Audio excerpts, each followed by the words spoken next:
Christopher Hitchens, brought to you by the letter B.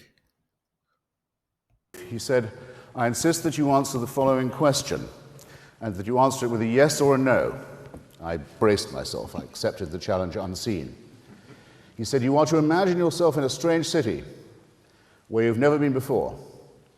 You are to imagine nightfall coming on, and you to be without friends or succor in this town. And you are to ask yourself whether you would feel safer or less safe when you saw a dozen men coming towards you in the dusk, if you were to know that they had recently come from a prayer meeting." This is I think I can justifiably say I'm relaying to you, comrades, friends, brothers, sisters, the challenge that was put by the religious to me. You'll see at once it's not a yes-no answer. You can't give a yes-no answer to that, but I accept it anyway. I said, very well, I won't give a Sesame Street reply, but just without leaving the letter B, I have been in that situation. In Bombay, in Belfast, in Beirut, in Belgrade, in Baghdad, and many other places too. And I won't tell you about all of them, but let me just, as it were, fill in some of those latent blanks. In Belfast, the capital city of one of the provinces of this, our United Kingdom, as everybody here knows, everything, culturally, educationally, economically, politically, socially, has been very gravely retarded for at least a quarter of a century.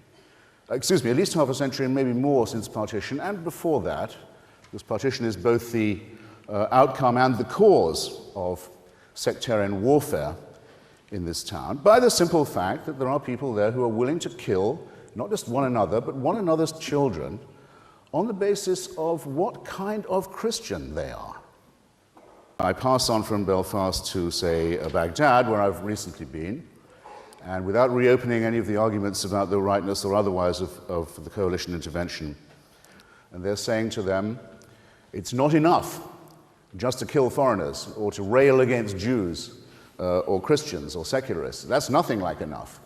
It's only in Iraq, not only, mainly, chiefly in Iraq, that it's considered perfectly all right, in fact, a religious duty to blow up the mosques, to destroy the religious schools of other Muslims, of the Muslims of another school, not unlike the pattern of Belfast. It's not enough to have faith, you must have the right version of your own faith, or risk death, mutilation, and humiliation, and the destruction, the immiseration, the torture of Iraqi society is something that all of us can read about every day. Suppose we're to go to Beirut, the pearl of the Levant, the most civilized and beautiful and cultured city of the Middle East, and to see what happens when, for politicized reasons, a sectarian constitution is in place which says that the president of Lebanon must always be a Maronite Christian, that the speaker of its parliament must always be a Shia, that its vice president must always be a Sunni, that the Druze must have their share, and so on, leaving out at the very bottom, I'm afraid, such forces as Kurds and Armenians, but making everyone defined in their citizenship by their faith. Remaining with letter B, shall I say Banja Luka? Shall I say Belgrade? Or just say Bosnia? Again, one of the most civilized enclaves of the Balkans. For many years, protected by a secular constitution and the remains of what had been a secular and democratic republic. And just look what happens when it is decided that it is a matter of faith that determines your citizenship, your allegiance, your identity, your nature, your rights.